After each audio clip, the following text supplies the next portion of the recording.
Hello, Kerry Oladumi here with the NoSpinNewsSource.com March monthly report for what would be 2014. Now, I don't have to tell you this. I'm pretty sure you know.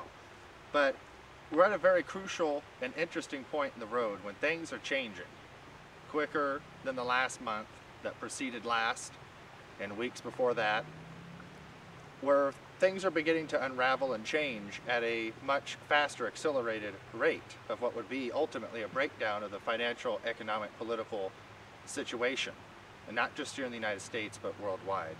So it's very interesting. We have different video footage, numerous topics to discuss regarding GMOs, a case in which in Australia, which is setting the precedent for what would be case law in the future, the circumstances of if an organic farm can be, quote, contaminated with GM pollination and then be sued, even as under the circumstances the company had no knowledge and was unwittingly trying to steal any genetics of what would be the genetically modified seed. But we'll get into that much in a little bit. The Seattle Police Department is preparing to purchase a new facial recognition software program with a federal grant from the Department of Homeland Security, in which when you walk through places and whatnot, and it takes your picture and it tries to recognize it to known folks who have allegedly had their pictures taken, and to identify who, under the circumstances, is in the area. So some people feel it's infringing upon your privacy and your constitutional rights, others don't. Lyndon LaRouche has a commercial playing in Washington, D.C. this week regarding the need for President Obama to be impeached immediately. And actually, at this point in the road, we're going to play his commercial being played all over Washington, D.C. radio stations right now. See you in a moment. My name is Lyndon LaRouche, and I'm concerned with the crisis which faces us. We have two crises. We have a crisis of a breakdown inside the United States economy, and the great suffering that that means. On the other side, we're on the verge of a great war, a thermonuclear war, which could, if it occurs, could be the extermination of the human species or something approximating that. We have to eliminate President Barack Obama, because as long as he's in power, and as long as he's exercising dictatorial powers, he no longer allows the Congress to pass legislation. He makes it himself. He's a dictator. We have to get him out of office. I'm sure if we remove Obama from office, we will find that we will not have a thermonuclear war. The U.S. Congress must impeach Obama now. This ad paid for by the Lyndon LaRouche Political Action Committee, www.larouchepac.com, and not authorized by any candidate or candidates committee. And welcome back. Now, there's been a new medical breakthrough allowing doctors to use patients' own immune system in what would be labeled as the living cure to help cure leukemia. And it's been successful in what would be 9 out of 10 out of the test subjects who had been diagnosed with cancer prior to the treatment. So step by step, through hard lessons learned and the circumstances and people's suffering for many of years, we're beginning to have some breakthroughs and getting closer to major breakthroughs that hopefully could cure cancer of all sorts, not just leukemia. But that's one down, and that's a wonderful thing and something of optimism for the future. Homeland Security is seeking a national license plate tracking system to track your every move in your car. Now it just keeps getting more George Orwellian 1984, day by day by day. Now in the past they called me a conspiracy theorist. Now these days they aren't, because now you know the economy is breaking down. Obama is no better than Bush. When I said white Bush, black Bush, we're going to stay the course back in 2009, now you see in 2014, I was on cue and I knew what I was talking about. And I said this would happen. I hate telling you, but once again, I was right. Now, I talk about fluoride. I'm not going to argue if it's beneficial for you or if it's bad for you. I think, personally, I don't want it to be put in my water. I don't take it personally. I have special filters to help filter that out. There's a lot of what would be studies that have been done that shows that it lowers the IQ, including what would be the Harvard study released recently. And I don't think it's right to force anyone to take anything in general, such as a vaccine or medication, through what would be their water supply. It's not right. It's against their will. If it's beneficial or not is beside the point. So at this point in the road, we're going to show you a video of what would be a fluoride spill in Austin, Texas, and what would be what Dr. Neil Carman has to say. And we'll see you in just a second. First tonight, hazmat crews from all across our area responded to a chemical leak this afternoon in Rock Island. The chemical was so strong that it was burning through the concrete there. News 8's Christy Mergenthal has the latest. It was just before 1 o'clock Thursday afternoon when hazmat crews were called to the Rock Island Water Treatment Plant for a chemical spill coming from this tanker truck. It's a corrosive agent that the water treatment plant uses, and there was an overflow that caused spillage out from the building onto this driveway behind me. As plant employees evacuated, crews began suiting up, working quickly to stop the leak that had begun eating through concrete. They stopped the leak using some earthen berms with dirt, sand, and some commercial boom equipment, and had it contained pretty much to this facility within a short amount of time. The chemical hydrofluorosilicic acid is used to add fluoride to the plant's water. Although it poses a burn risk to skin, those living nearby were in no immediate danger. There's no inhalation hazard at all, so there was no need for us to evacuate any residents around the area. After several hours, crews were able to clean up the leak, allowing operations to return to normal. They had to cordon off the area, obviously, but as far as the treatment of the water and the amount of water being used by the public, there's no effect on that at all. In Rock Island, Christy Mergenthal, WQAD Quad Cities, News 8. Thank you, Christy. And That's Rock Island, not Austin. I apologize. Welcome back. Now, you remember Fukushima, what would be the meltdown of the reactor after the earthquake that caused the wave that hit and whatnot in Japan.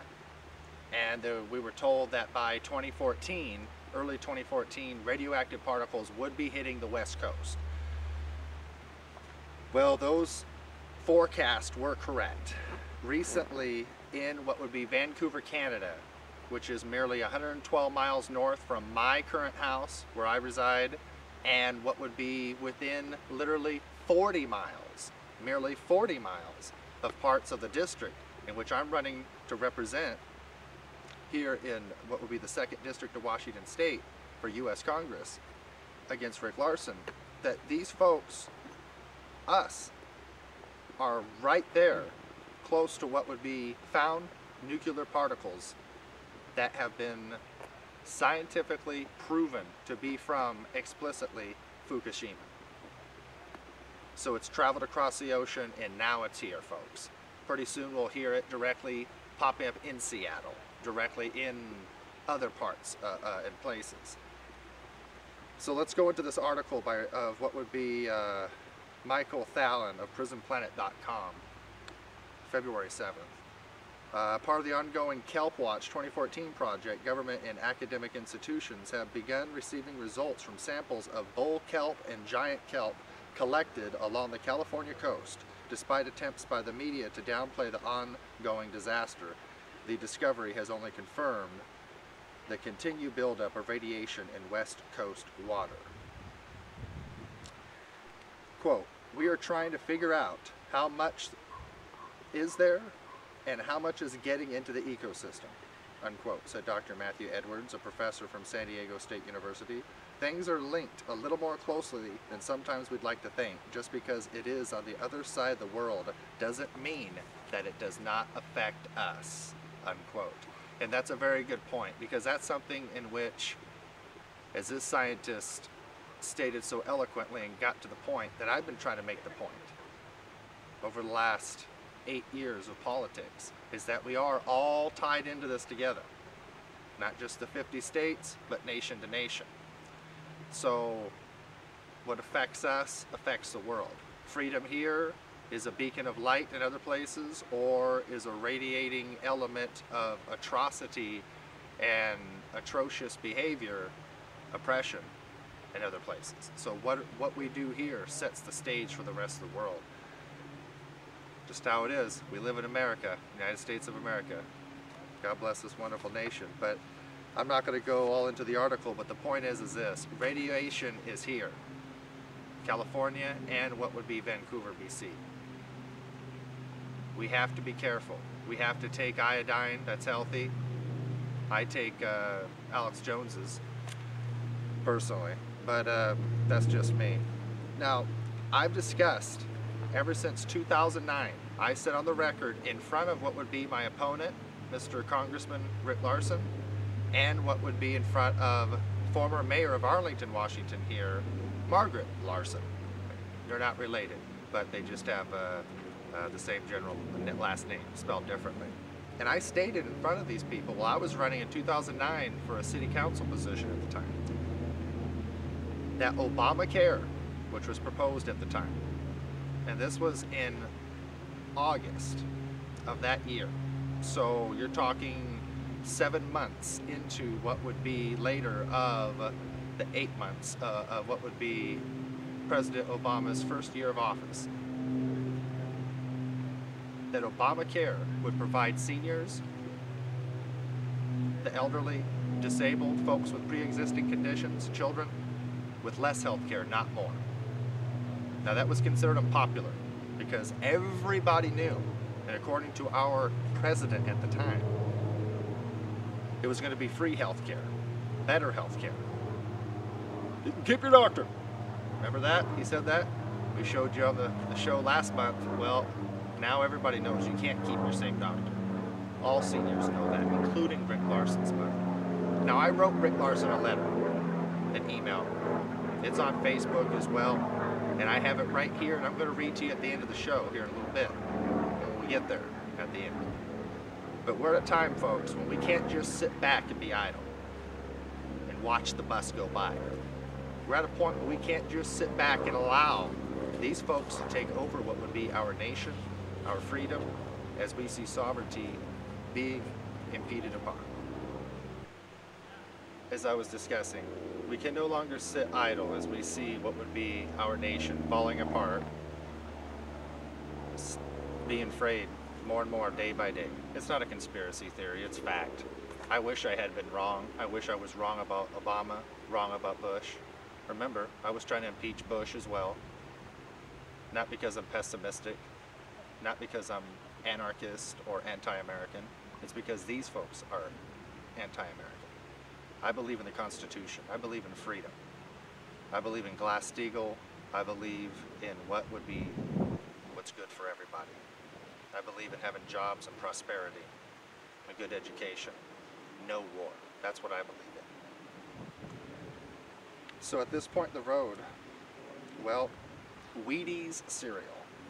Is it healthy? Is it full of heavy metals? You want to see what happens when you put a magnet to it? Let's find out. Let's see this naturalnews.com video of what would be Mike Adams and see what happens. We'll catch you in just a moment.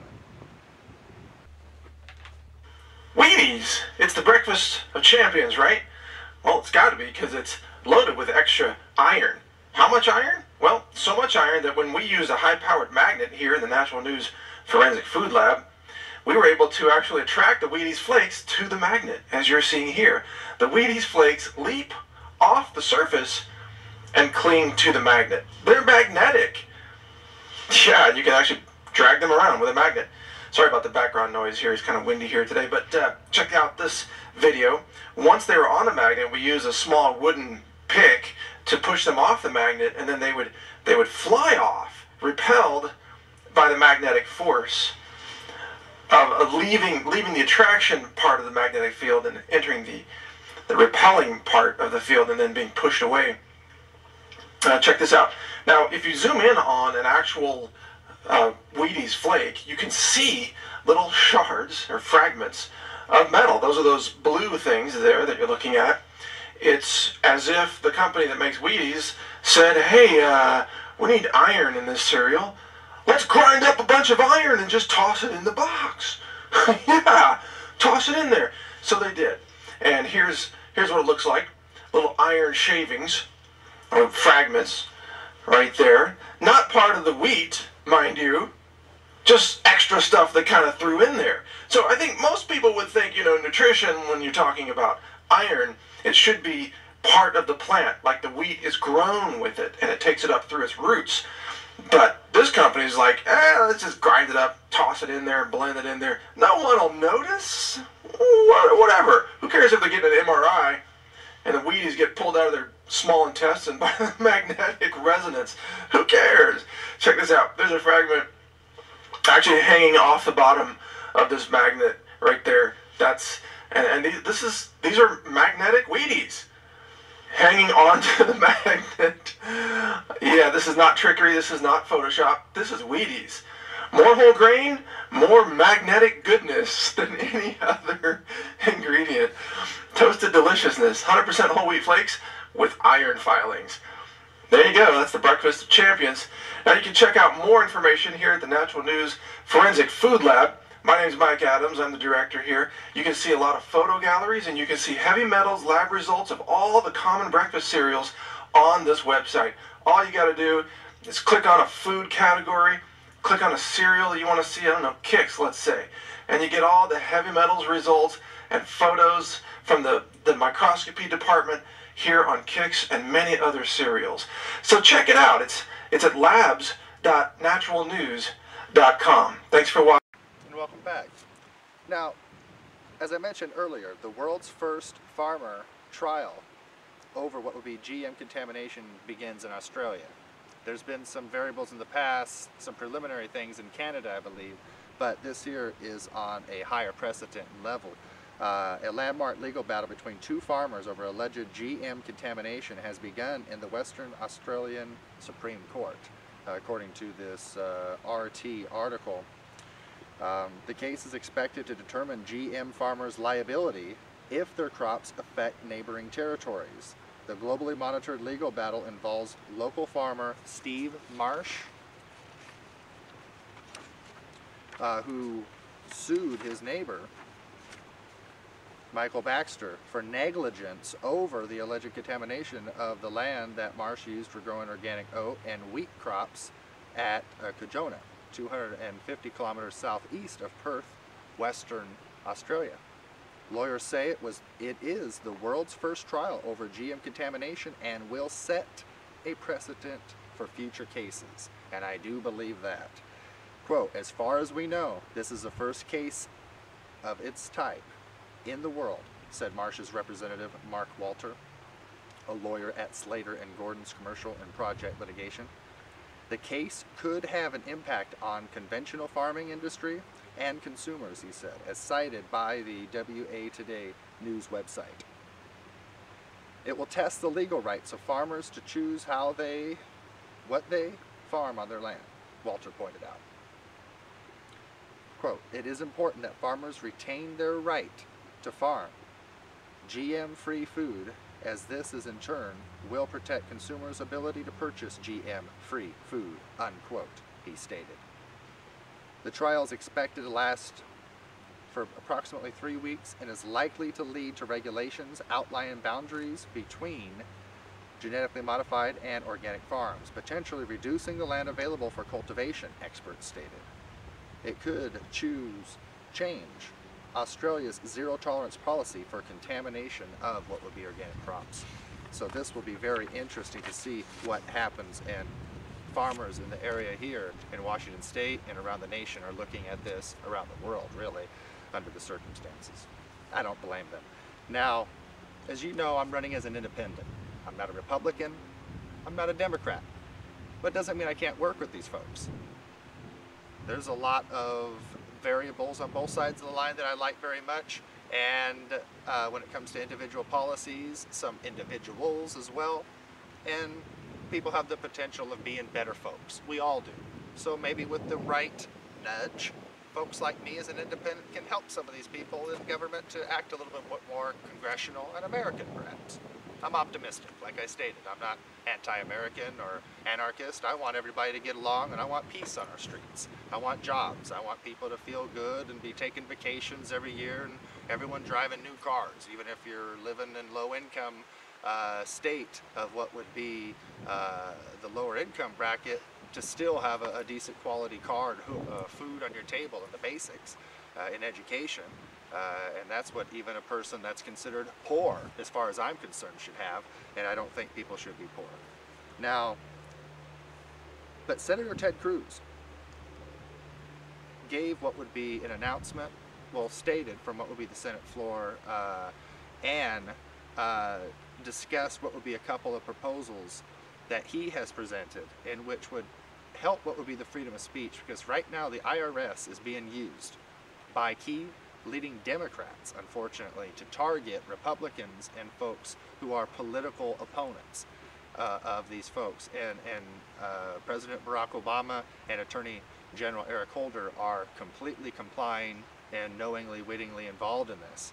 At this point, it's proven and shown every step along the way. The IRS has been used to target Tea Party and other groups, pro-gun lobby groups and individuals, activists, and this isn't right. When the IRS seems to turn a blind eye on the Democrats, but going after Republicans, that's not what the government's supposed to be used for.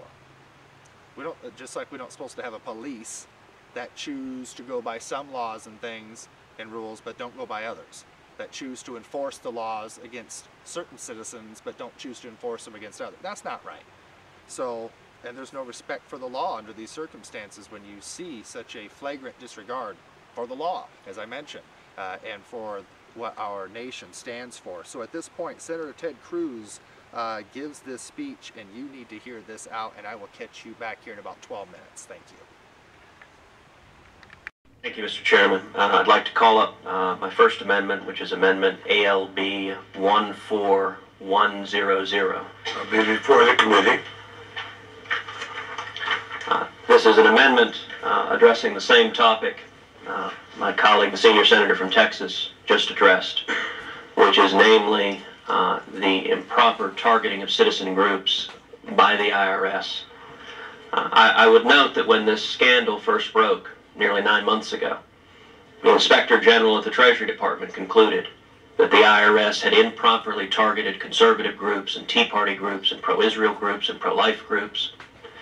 And at the time, if one listened to the political rhetoric, there was widespread consensus this was improper. Indeed, that very same day, President Obama said the conduct was an outrage. He said he was angry about it, and he said the American people have a right to be angry about it. Attorney General Eric Holder said the same thing.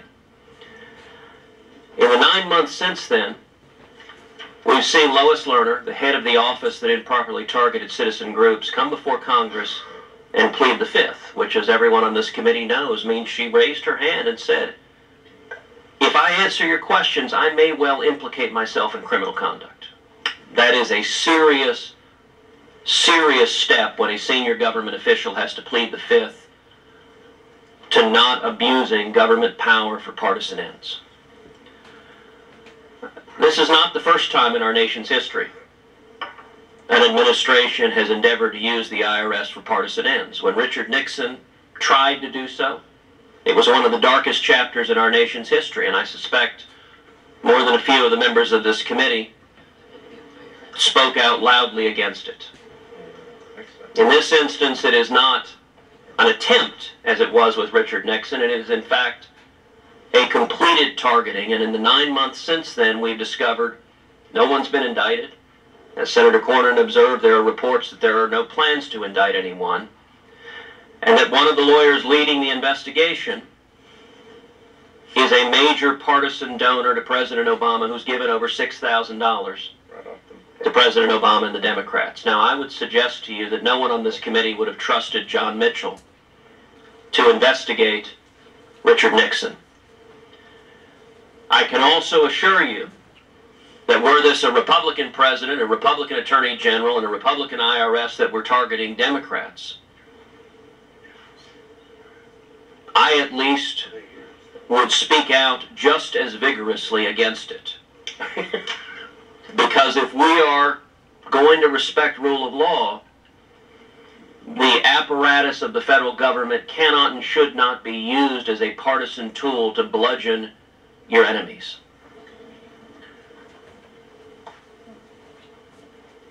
It is my hope that this committee will be united in that proposition, that it is not appropriate for the IRS to be used to go after those who happen to be of a different political party than the administration in office. That has long been considered the height of abuse of power.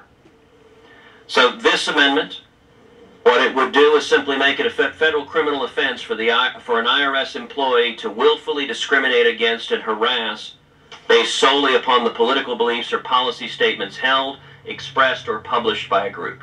I have a second amendment that I would call up. That is Amendment GAI 14097. This amendment focuses on the new rules that the IRS is promulgating. 9 months ago, both the President and the Attorney General expressed outrage at the IRS's conduct. Now, 9 months later, the IRS is attempting to codify that conduct, to institutionalize using the IRS as a tool of silencing citizen speech. These rules have been open for public comment, and they're open until today. Today is the last day of public comment. To date, more than 116,000 comments have been received. My understanding is that is by an order of magnitude more than any IRS rule has ever received comments. And I am willing to bet a very, very high percentage of those are from citizens not wanting their First Amendment rights stifled by the IRS. I hope we can make DC listen. The proposed rule would restrict 501c4 social welfare organizations. I would note a broad range of organizations use 501c4s, including the Sierra Club, Planned Parenthood, the NRA, the NAACP. Now, I don't agree with the positions that are espoused by all of those groups, but I do agree they have a First Amendment right to speak. And the IRS proposed rules would attempt to muzzle those groups, to prevent them from speaking on matters of public importance before an election. When the government is endeavoring to control political speech, that raises issues at the core of the First Amendment. It raises issues at the core of our democracy. No member of this committee likes it. When ads are run critical of what we've done, every member of this committee has had those ads run. And yet it is the right of citizens to speak out if they agree with what elected officials are doing or if they disagree with what elected officials are doing. For the IRS to attempt to muzzle citizen groups is not the role of the IRS. It's not their function. And the federal government should not be restricting the free speech of the American citizens. This, too, ought to be a bipartisan issue. We should not, as elected officials, be attempting to govern what our bosses are allowed to say. And our bosses are, of course, the people who elect us. I think it is very sad to see the IRS being used and being threatened to be used as a tool to silence the citizens. I would ask this committee to adopt this amendment, which would simply embrace the FEC definition, put the FEC in charge of elections, which is where it belongs. It is a bipartisan commission, rather than the IRS, which sadly its history has demonstrated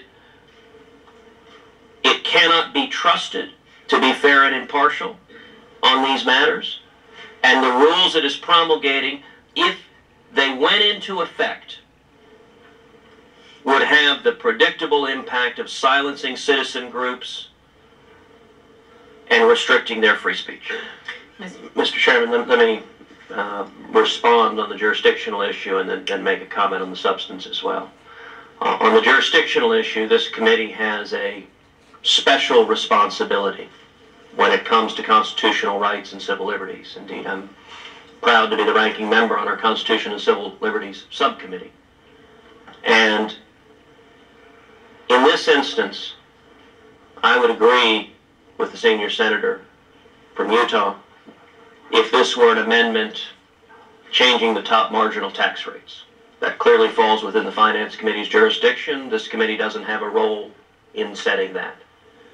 The reason this amendment is necessary is because the IRS is straying out of its role within the Finance Committee's jurisdiction of collecting revenue and getting into the realm of restricting the First Amendment rights of citizens. It is because the IRS is intruding directly into the jurisdiction and responsibility of this committee that I believe the amendment is in order and is necessary. I would note, secondly, this committee has oversight responsibility for the Attorney General and the Department of Justice.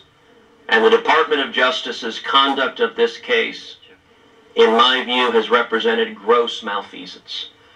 Appointing a major Obama donor to lead an investigation into political abuse of those perceived to be Obama's political enemies does not uphold the integrity of the Department of Justice or represent fidelity to law.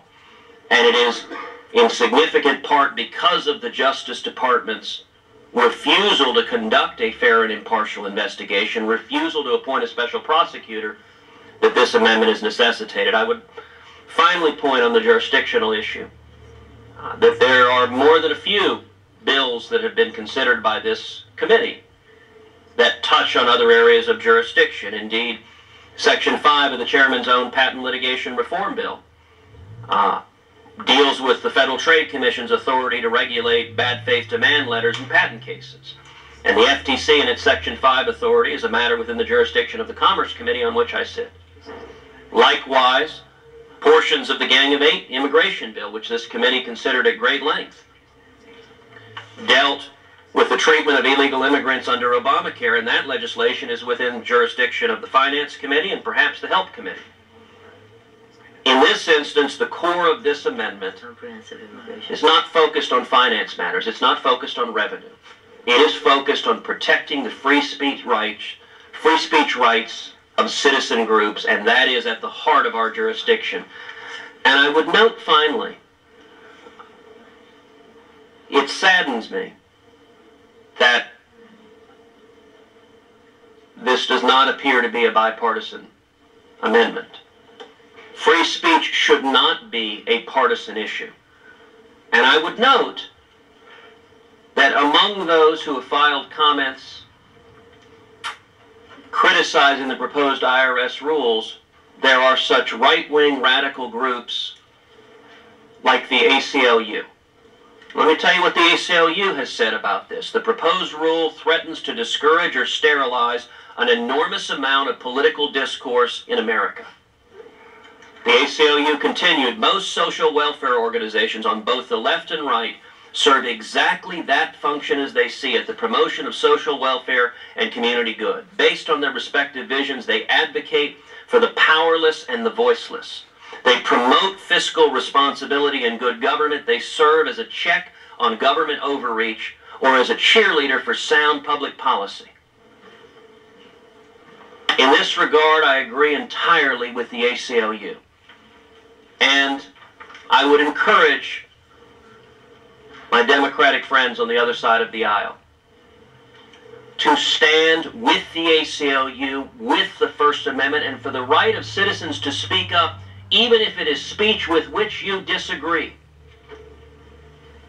We should be united in it. That is the responsibility of this committee. There is a reason 116,000 comments have been filed by American citizens, because they do not want their speech stifled by the federal government.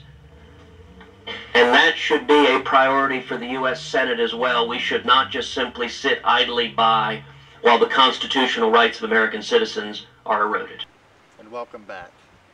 As you notice, I like to post what will be crucial videos and elements that we need to see, that we need to discuss and think about from different sides. Some people say that some of the articles I post on Twitter and Facebook or discuss seemingly contradict what I'm about when it comes to fundamentally my policies. But I'm not here to show you one side street. I'm not here to show you my opinions. I'm not here to show you one side of the story. I'm here to show you the full story, the bigger picture, and allow you, the American people, to be the judge. It's up to you who's going to be your congressman. It's up to you who's going to be your president. It's up to you. It's up to you how much you allow these folks to put you through. to take away of your pension, of your money, and they are going to be tapping into your personal savings accounts, 401ks, pensions, retirements, completely across the boards. Just like Medicaid and things have already been cut. And remember, I stated once upon a time, back in 2008, actually I stated at the end of 2007, that what would be any continuation of the old system as it already began to unravel and fall apart, typified by the subprime mortgage crisis, July 27th of what would be that year, 2007, that I stated that if we were to protect that old system, which later became bailout, the term bailout, as we know it by also quantitative easing and other words, that if we were to do that at all, it would be like cancer. That this was a poisonous system, it was worldwide and systemic, it would only cause to hurt, not help. The bailout would be a band-aid over a gushing wound. It would be like getting stabbed 3 times and someone puts a couple band-aids over it. It wouldn't be sufficient medical help, obviously. It would maybe help slow the bleeding, but probably not enough to really notice the difference, the point I'm trying to make. So we have to cure this issue. That's what I stated, and that any bailouts would be bad. We see now, several years later, no one likes the bailouts. Even Obama doesn't like to use the word bailout on TV the last 2 years, you notice. That says something for itself. You don't hear Clinton using the word. You don't hear the Republicans, most of them wanting to use the word unless it's to bash the Democrats, because it's not a good word. It's almost worse to use in public than the F word when it comes to the bailout word, because people are hurting and they hate it. They don't like the bailouts and what they cause. But get to the bigger picture of what I'm ranting and getting to, that I stated that eventually after bailouts would come what would be budget cuts, which would affect the cities, the states, firefighters, police, military, families, children at school, education. It would affect everybody, affect the jobs, affect society in all notes. And we're seeing that across the boards the last couple of years, 3 years, would be the budget cuts, especially now. And I also stated on the record that then comes bail-ins as well. The budget cuts will continue, but the bail-in mechanism will come to the United States and take away money out of your pension, 401k, retirements, so on and so forth, without your permission. Now, let's talk beef. Where's the beef? Well, they used to say beef, it's what's for dinner. Well, apparently tonight, cancer is what's for dinner. That's right. Now, why do I say cancer? Well, slaughterhouse accused of selling meat from cows that had cancer. That's right. There was a huge recall recently on lots of beef. We didn't exactly know why. Now we do, and I got the bigger picture for you right here. Article by Stacy Finns and Carolyn Lockheed. Right here. Rancho Feeding Corporation, the Petaluma slaughterhouse that recently recalled 8.7 million pounds of beef. That's a lot of beef. Is under criminal investigation by the federal government for killing and selling meat from dairy cows with cancer, according to sources who would speak only on the condition of anonymity. Rancho was allegedly buying up cows with eye cancer, chopping off their heads so inspectors couldn't detect the disease, and illegally selling the meat, according to the sources. Although it's against federal law, experts say eating the meat isn't likely to make people sick. Well, likely isn't good enough for me when you know the damn cow has cancer. Call me paranoid, but I don't know. Do you feel comfortable eating a cow that was diagnosed with cancer? I wouldn't. So far, no one has reported becoming ill from eating the meat. Well, lots of things take time, and just because it hasn't shown up yet doesn't mean it won't. The huge recall and criminal investigation hasn't just affected Rancho. Private cattle producers who use the facility for custom slaughtering also have been swept up, leaving the shelves with a dearth of local, natural, and high-end beef. Bill Niman, arguably one of the more respected cattlemen in the gourmet meat business, and the former owner of the Neiman Ranch Company, said he used Rancho to slaughter 427 head of cattle and is complying with the recall. He said it's causing him to hold back 100,000 pounds of beef from the market that he stands to lose as much as $400,000 for. He said his beef has nothing to do with the alleged tainted meat. Anyway, this is scary stuff. It says, but in abundance of caution, the U.S. Department of Agriculture wants to make sure none of these cancerous meat commingled with healthy beef. So USDA said they could discuss the case as long as Rancho is under criminal investigation. So beef, that's what's for dinner. Besides that, I want to show you what would be this upcoming armor for special operations for U.S. military. Pretty interesting stuff. I'm sure it'd be kind of scary being the other guys to see some of these folks coming in. So check out this video if you would.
To be continued.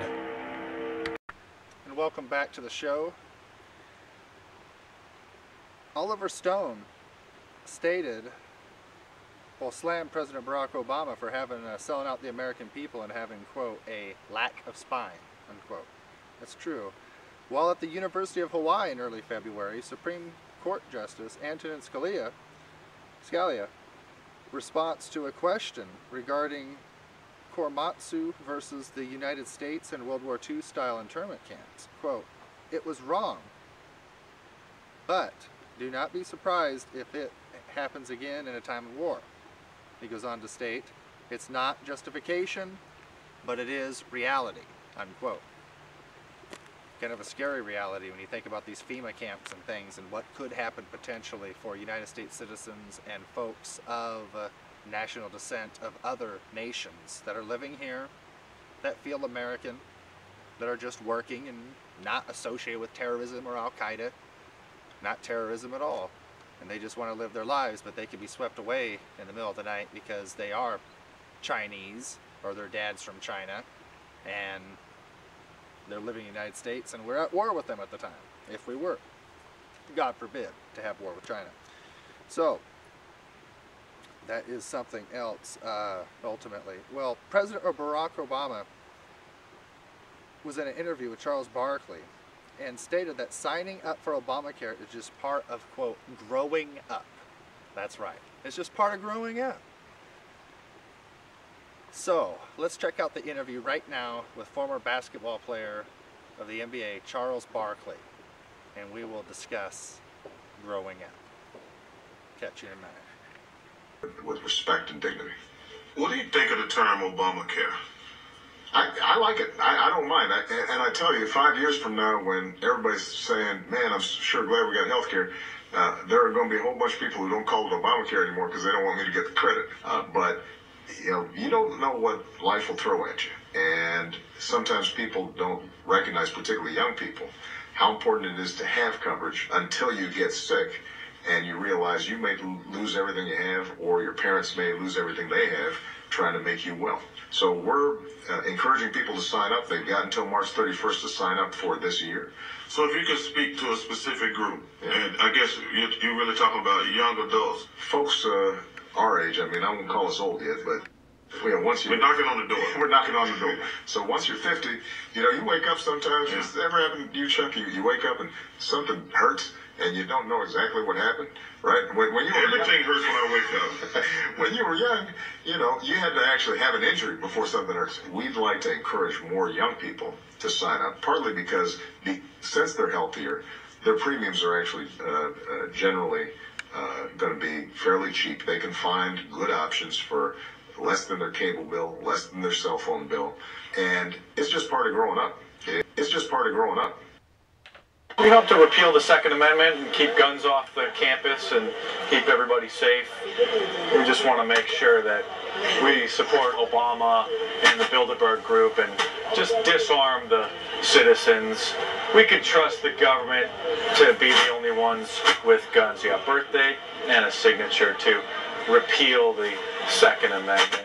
These peasants don't need guns. So thanks for supporting that. Appreciate that. Thanks for your help. We're trying to repeal the Second Amendment and put all gun owners in prison. The registered gun owners, put them in prison.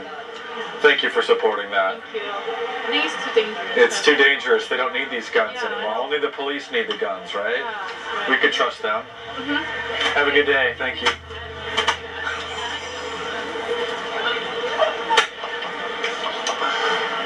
It's just a simple repeal of the Second Amendment, and we'll be terminating and executing all of the gun owners. Thank you.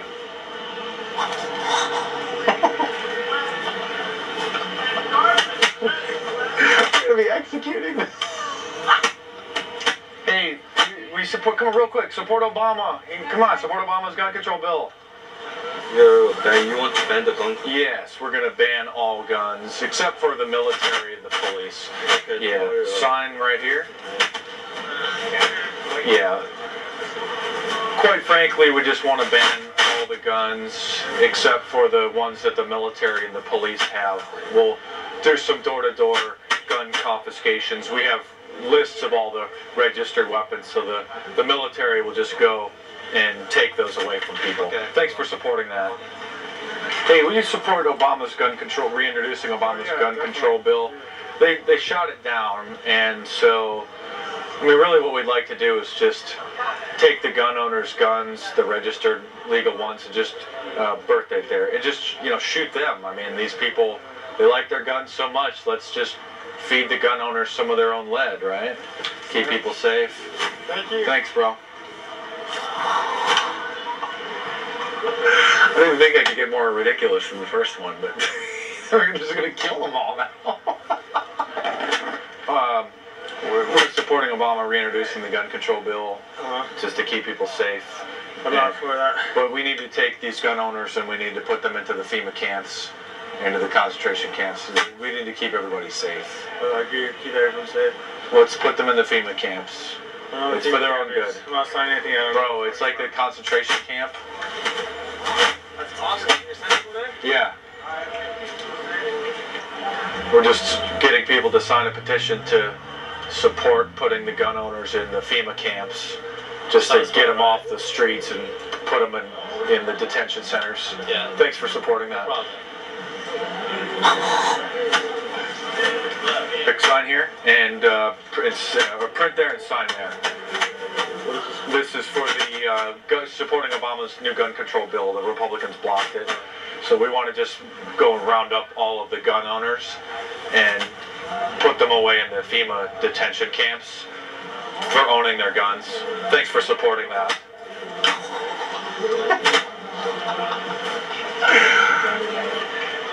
We really just need to get behind the president and put these registered gun owners' birth date. Yeah, birth date, and then sign. We really need to just get behind the president and take these registered legal gun owners and put them in a FEMA concentration camp. Yeah. And just keep everybody safe that way, so we can just go about our business. Okay. Thanks for supporting putting them in FEMA camps. Yeah.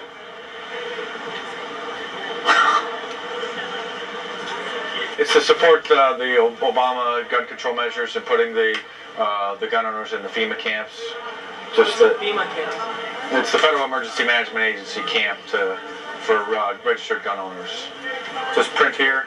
So birthday date and sign. I like your purse matches your sweater. Here, just print, sign. Does it give you the pen? Yes. Just print there, birthday and sign. And it closes the gun show loophole. And just print there. Print there, please. Just print there, please.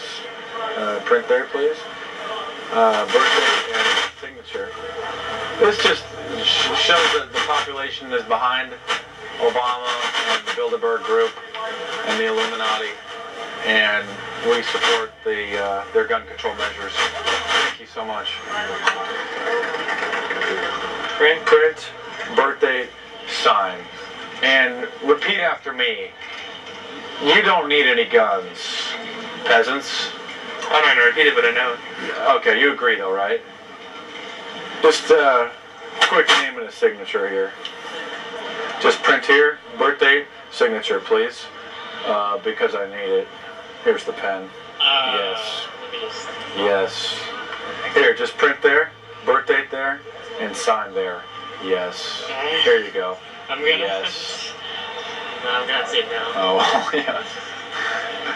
It's Obama and the Bilderberg Group have their gun control agenda to just completely disarm the citizens, and we're just trying to help out and make sure and show that the citizens are behind being completely disarmed and put in a FEMA camp if they disagree. Wouldn't you agree? Yeah, sure. Sure. Thank you. Yeah. Appreciate it, bro.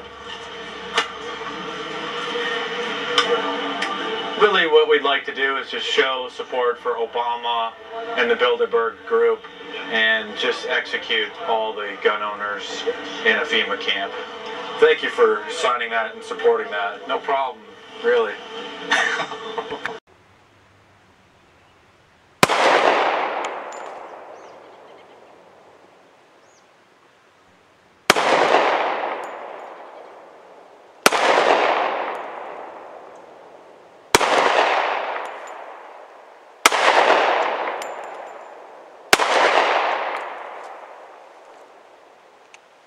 This is what I carry. It's a car with a crimson trace.